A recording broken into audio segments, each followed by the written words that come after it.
Hello everyone and welcome back to my channel. तो जैसा कि एपिसोड के लास्ट में हमने देखा था कि आरो को पता चल जाता है कि मैकजॉन ही राजा है और वॉरियर लू आरो को बेहोश करता हुआ ले जाता है। फिर हमें बेंड्रियो को दिखाते हैं। विहोंग बेंड्रियो के पास आता है और उसे कहता है कि क्या तुमने अपना काम पूरा कर लिया? सभी म्यूजिकल इंस्ट्रूमेंट्स को खराब करके हमें ये परफॉर्मेंस बर्बाद करनी है, तो क्या तुमने अपना काम कर लिया? योंगशिल बहुत ज्यादा तुमसे उम्मीद लगा के बैठे हैं और एक छोटी सी गलती भी हमारे किए कराए पर पानी फेर देगा। बेंड्रियो उनसे कहता है कि आखिर आप योंगशिल गुरु से इतना डरते क्यों हैं? विहोंग उसे गुस्से से कहता है कि तुमने क्या कहा? मैं ये सब कुछ तुम्हारी वजह से कर रहा हूँ। अगर उनका प्लान कामयाब हो जाएगा तो वो तुम्हें बहुत बड़ा इनाम देंगे। तुम बेवकूफ तो नहीं हो जो अपने साथ ही बुरा करोगे। तो बेंड्रियो कहता है कि मैं जानता हूँ कि आप सब कुछ मेरी वजह से कर रहे हैं, लेकिन आपको ये भी नहीं पता है कि आखिर मैं क्या चाहता हूँ। फिर हमें कांगसांग को दिखाते हैं जो सभी म्यूजिकल इंस्ट्रूमेंट्स के पास आता है और उन्हें तोड़ और फाड़ देता है। फिर योंगशिल विहोंग से पूछता है कि आखिर काम कहाँ तक पहुँचा? तो विहोंग कहता है कि मुझे यकीन है अब तक पूरा हो चुका होगा। तो योंगशिल कहता है कि मुझे सुन के अच्छा लगा। फिर दो होरांग वहाँ पर आते हैं और देखते हैं कि सभी इंस्ट्रूमेंट्स बर्बाद हो चुके होते हैं। होरांग मास्टर भी वहाँ पर आते हैं और देखते हैं। होरांग असिस्टेंट कहते हैं कि अब हम क्या करेंगे? आखिर होरांग अब सबके सामने जाकर परफॉर्मेंस कैसे देंगे? जुयुन कहता है कि अब हमारे पास और कोई चारा नहीं है। सुहो कहता है कि ये बेंड्रियो का ही काम है और मैं उसे छोड़ूंगा नहीं। हानसेओ कहता है कि सब कुछ तो बर्बाद हो गया है, तो अब हम क्या करेंगे? क्या हम परफॉर्मेंस नहीं देंगे? मोमयोंग कहता है कि ऐसा यहाँ पर कुछ नहीं होने वाला और मुझे पूरा यकीन है। और फिर मोमयोंग के डैड मोमयोंग को इशारा करते हुए अपने पास बुलाते हैं। फिर हमें बेंड्रियो को दिखाते हैं जो होरांग टेंट में वापस आता है और अपने कपड़े चेंज करने लगता है। सुहो उसके पास आता है और उसे कॉलर से पकड़ते हुए कहता है कि ये सब कुछ तुमने किया है ना? बेंड्रियो उसे धक्का देते हुए पीछे करता है। सुहो फिर से मारने के लिए बेंड्रियो के पास आने लगता है तो जुयोंग आता है और उसे रोक लेता है। सुहो कहता है कि अगर आज हम परफॉर्मेंस ना दे सके तो तुम बचोगे नहीं, ये बात तुम याद रखना और तुम्हें इसकी कीमत चुकानी होगी। फिर हमें मोमयोंग और वॉरियो को एक साथ दिखाते हैं। मोमयोंग उनसे कहता है कि आपको क्या लगता है कि क्या हम ये कर पाएंगे?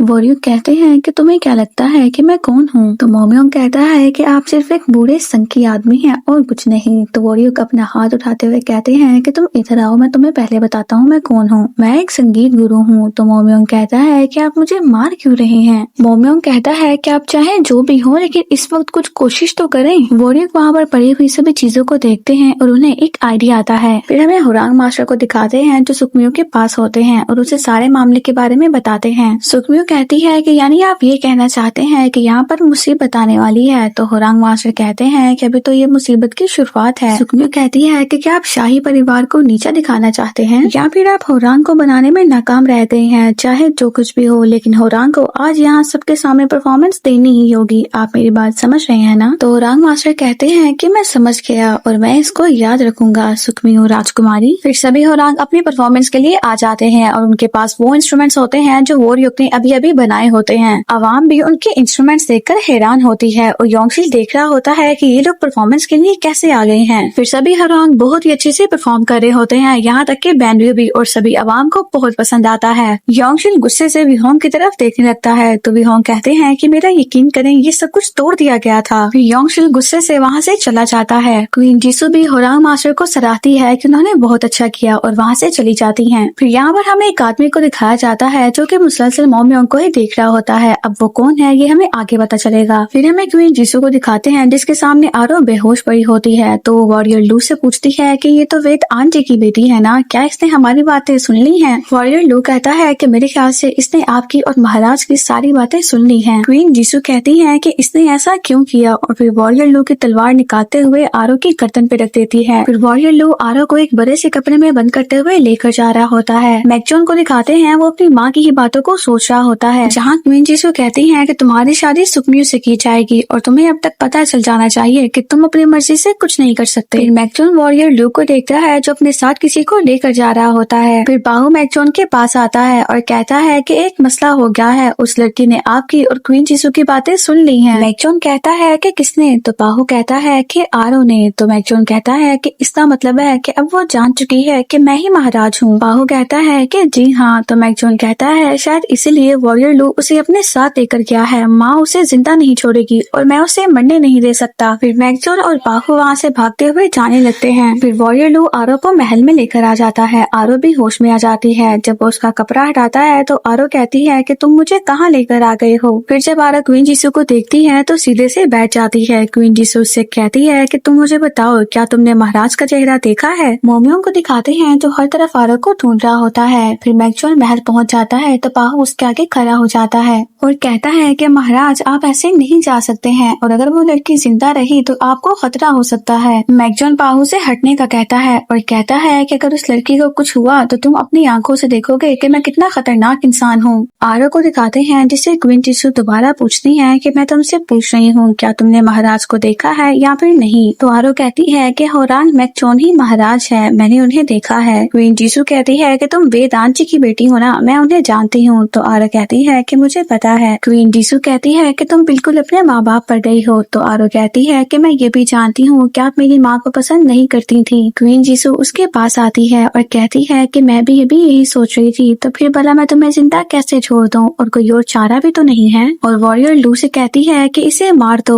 फिर वॉरियर लू आरो के सामने अपनी तलवार निकाल के खड़ा होता है। तो आरो रोते हुए उसे कहने लगती है कि मुझे छोड़ दो, मुझे मत मारो। जैसे ही वॉरियर लू की तलवार आरो की गर्दन के पास पहुंचती है तो एक दूसरी तलवार से वॉरियर लू की तलवार गिर जाती है। वॉरियर लू देखता है तो वो मैकचोन होता है। मैकचोन उसे कहता है कि घुटने टेको, मैं ही महाराज हूँ। तो वॉरियर लू अपने घुटनों पर आकर बैठ जाता है। क्वीन जीसू कहती है कि ये तुम क्या कर रहे हो, और क्या तुम नहीं जानते कि मैंने तुम्हारी हिफाजत कैसे की है, और अब तुम मेरे किए को बर्बाद करना चाहते हो। मैकजॉन कहता है कि वो भी सिला की आवाम है, और वो आवाम जो अपने महाराज का ख्याल रखती है, तो इसीलिए मैं भी उसे बचाऊंगा। क्वीन जीसू उसे गुस्से से मैकजॉन बुलाती है तो वो कहता है कि मैकजॉन नहीं, मुझे महाराज कहिए, इस पूरे राज्य का राजा हूँ मैं। फिर मैकजॉन आरो को पकड़ता है और वहाँ से लेकर चला जाता है। क्वीन जीसू कहती है कि हमें मैकजॉन को और उस लड़की को दोनों को अलग करना होगा किसी भी कीमत पर। फिर आरो मैकजॉन से पूछती है कि क्या ये सच है कि तुम ही महाराज हो। तो मैकजॉन कहता है कि हाँ ये सच है। जैसे ही मैकजॉन पीछे देखता है तो आरो नीचे देखने लगती है। तो मैकजॉन कहता है कि अब तुम बोल क्यों नहीं रही हो, और इतना सब कुछ होने के बाद भी क्या तुम्हें पता नहीं चला कि मेरे दिल में तुम्हारे लिए क्या है। आरो कहती है कि ऐसी बात नहीं है महाराज, मुझे वो सब बातें याद आ गई जो मैंने अनजाने में आपसे कही थी। मैकजॉन कहता है कि कौन सी खास बात तुम्हें याद आ रही है। फिर आरो को एक एक करके सब कुछ याद आने लगता है। जब पहली बार मैकजॉन उसके घर आया था और आरो ने कहा था अब तुम ये मत कहना कि तुम यहाँ पर सोने के लिए आए हो, और जब आरो ने मैकजॉन को सुई चुबा दी थी और कहा था कि तुम बहुत ज्यादा बेवकूफ हो, मैं एक वैद्य की बेटी हूँ, ऐसी जगह सुई लगाऊंगी कि तुम याद रखोगे। और फिर जब मैकजॉन ने आरो को गिफ्ट दिया था तो आरो ने कहा था कि क्या तुम्हारी माँ जानती है कि तुम ऐसे पैसे बर्बाद कर रहे हो। आरो खुद से कह रही होती है कि ये मैंने क्या कर दिया, और मैकजॉन से कहती है कि क्या आप मुझे जान से मार डालेंगे। मैकजॉन कहता है कि हम दोनों एक दूसरे को अच्छे से जानते हैं, तो मैं ये फैसला तुम पे छोड़ता हूँ कि तुम कैसे मरना पसंद करोगी। गर्म पानी में उबल के कुछ ऐसा ही कहा था ना मैंने, और फिर हंसते हुए वहाँ से चला जाता है। और मैकजॉन सिर्फ आरो को डरा रहा होता है। फिर आरो कहती है कि मैं आपको बहुत परेशान कर रही हूँ ना, चाहे जो कुछ भी था, लेकिन मुझे आपकी सच्चाई नहीं जाननी चाहिए थी, क्योंकि जिन लोगों ने भी महाराज का चेहरा देखा तो मैकजॉन कहता है कि वो सभी मारे गए, और अब तुम एक वाहिद लड़की हो जो ये जानती हो कि मैं महाराज हूँ और तुम मेरे लिए बहुत ज्यादा खास हो, तो इसलिए अब मुझसे अजीब तरीके से पेश आना बंद कर दो और पहले की तरह रहो। फिर मोमियोंग भी वहाँ पर आ जाता है और आरो से कहता है कि तुम कहाँ थी। मैकजॉन कहता है कि वो मेरे साथ थी। तो मोमियोंग कहता है कि मैंने तुमसे नहीं पूछा। फिर आरो मैकजॉन को पहले तो आप कहती है, बाद में तुम कहती है, और कहती है कि तुम यहाँ से जाओ और तुम्हारा बहुत शुक्रिया। मैकजॉन कहता है कि ये भला शुक्रिया कहने का कौन सा तरीका है। आरो मोमियोंग से बात नहीं करती और फिर वहाँ से चली जाती है। फिर मोमियोंग भी आरो के पीछे जाता है और उससे पूछता है कि तुम कहाँ गई थी, तुम्हें पता भी है मुझे कितनी फिक्र हो रही थी।